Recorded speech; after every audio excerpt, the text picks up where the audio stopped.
Hello everyone, welcome to my new another video. তো আজকের ভিডিওটা আপনাদের দেখাবো যে আমার বাবা অর্থাৎ গত আগে মাসের 29 তারিখে মারা গেছিলো এবং কিছুদিন দাদা আমাদের চায়ের দোকান করলো। বাবা আগে চায়ের দোকান করতো, তারপরে বাবা যখন মারা যায় তখন চায়ের দোকান অর্থাৎ কে করবে? দাদা তো থাকে আমাদের বাইরে অর্থাৎ বিদেশে থাকে এবং আমি থাকি আমাদের সেই সিএসপি ব্যাংকে, এই সমস্ত কাজ করি।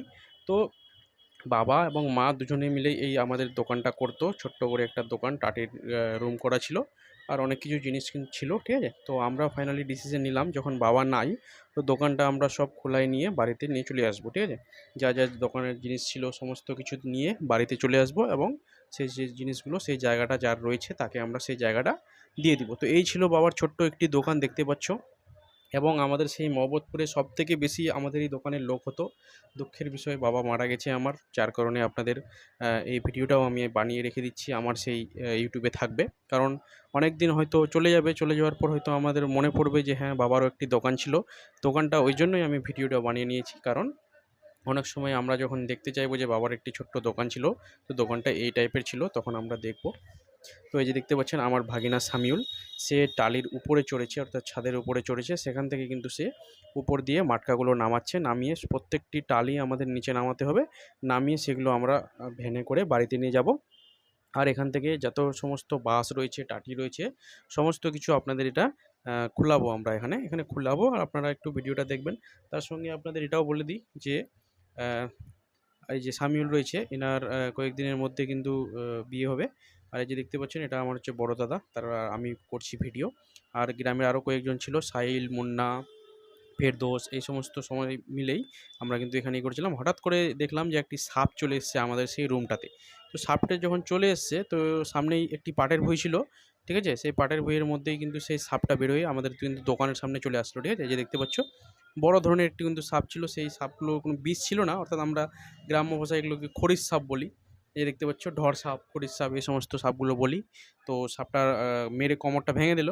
ভেঙে দেওয়ার পর সামনে একটি মুড়িওয়ালা ছিল, মুড়িওয়ালা কী করলো, ও আবার মারতে চাইছিল সাপটাকে, কিন্তু সাপটা বলল যে মারা যাবে না, সাপটাকে মরলে মরে যাবে।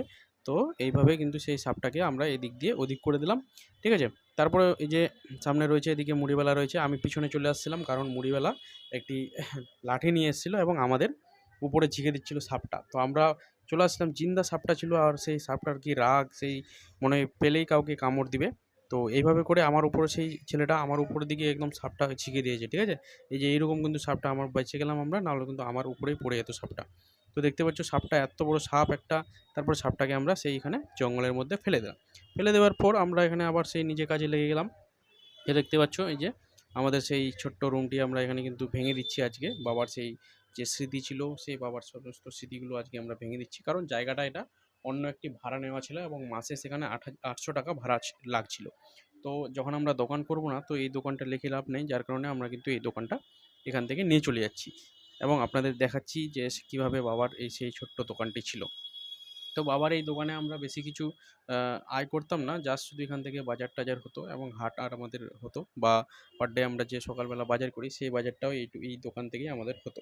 বা বাড়ির খরচায় কোয়া চলে, সমস্ত কিছু বাবাই করতো, আমরা শুধু দোনো ভাই মোটা মোটা খরচা যেগুলো রয়েছে সেই খরচাগুলোই করতাম। তো এই যে দেখতে পাচ্ছ, আমার ভাগিনা ভ্যান নিয়ে চলে আসলো। নিয়ে চলে আসার পরে এই সমস্ত বাসগুলো একটার পর একটা করে করে আমাদের এখান থেকে নিয়ে হবে। এখানে কিন্তু সাহিল রয়েছে এবং সাহিলকে আমি ক্যামেরাটা ধরতে দিলাম, আর আমি ব্যানটা এদিক দিয়ে করলাম, কারণ একটা বড় টাটি রয়েছে, সেই টাটিটা কিন্তু এখানে আমাদের দিতে হবে, ঠিক আছে? তো সবাই মিলে আমরা এই সমস্ত কাজ করছিলাম, আর প্রচণ্ড রৌদ্র ছিল, আর আমাদের সেই শরীর পুরো ঘামচি, যেটাকে বলে ঘামচি, একদম ভরে গেছে, ঠিক আছে? আমাদের ঘামচি পুরো হয়ে গেছে শরীরটাতে, আর শরীরটা অনেক ময়লা জমে গেছে। আর আমরা যখন স্নান করলাম তখন একটু আরাম পেলাম। সেদিন আর কোনো কাজ করতে পারিনি। সপ্তাহে একদিনই টাইম পাই, রবিবার, সেই রবিবারেই বাড়ির কাজগুলো সমস্ত কিছু করতে হয়, কারণ বাড়ির মধ্যে এখন আমরাই সেই। আগে কি হতো, আগে বাবা থাকতো, বাবাকে সব কিছু কাজ দিয়ে দিতাম, বাবা বিন্দাস করতো। রোববার করে আমি কি করতাম, ঘুরতে যেতাম। কিন্তু এখন সমস্যা হচ্ছে যে রোববার করে আমাকে বাড়িতেই কাজ করতে হচ্ছে। আর এই যে দুজনে দেখতে পাচ্ছ, দুজনে কিন্তু মাঝে মাঝে মারপিট করছে। দুজনে কিন্তু মাঝে মাঝে মারপিট করছে। ওরা একদম মানে আমার ভাগিনা ছোট আর দাদা বড়, ওর সঙ্গে একটু মানে একটু টাইপের থাকে ও, ঠিক আছে? দুজনে একটু। তারপরে এখান থেকে আমরা সেই সব কিছু করে নিয়ে চলে যাচ্ছিলাম।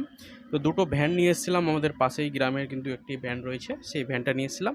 আর এখানে পুরো টাটিটা অনেক বড় হয়ে যাচ্ছিলো, নিয়ে যাব কেমনি, তো যার কারণে এইটা কিন্তু আমরা এটা একটা একটা করে আবার ছুটাই নিলাম, ঠিক আছে? তো আপনারা হয়তো অনেক ভাববেন যে এই সমস্ত ভিডিও কেন দেখাচ্ছি? দেখো এই সমস্ত ভিডিও আমি এই জন্যই দেখাচ্ছি কারণ আমার সেই আ দোকানটা আমার মনে থাকবে যে হ্যাঁ, এরকম কোনো দোকান ছিল। ঠিক আছে? তো আপনারা অবশ্যই দেখবেন যে দেখে যদি ভাল লাগে কমেন্টে জানাবেন। কমেন্টে যদি নাও জানাতে পারেন তাহলে লাইক করে দিবেন। ঠিক আছে? আর আমার চ্যানেলে যারা দেখছেন তারা চ্যানেলটা সাবস্ক্রাইব করবেন। আর ফেসবুকে যারা দেখছেন তারা আমার ইটিকে ফলো করে নেবেন। ঠিক আছে? তো এইটুকুই ভিডিও ছিল আজকে। ভিডিওটা যদি ভালো লাগে চ্যানেলটাকে সাবস্ক্রাইব করবে। তো দেখো কিভাবে আমরা সেই আমাদের ঘরটা ভাঙছি।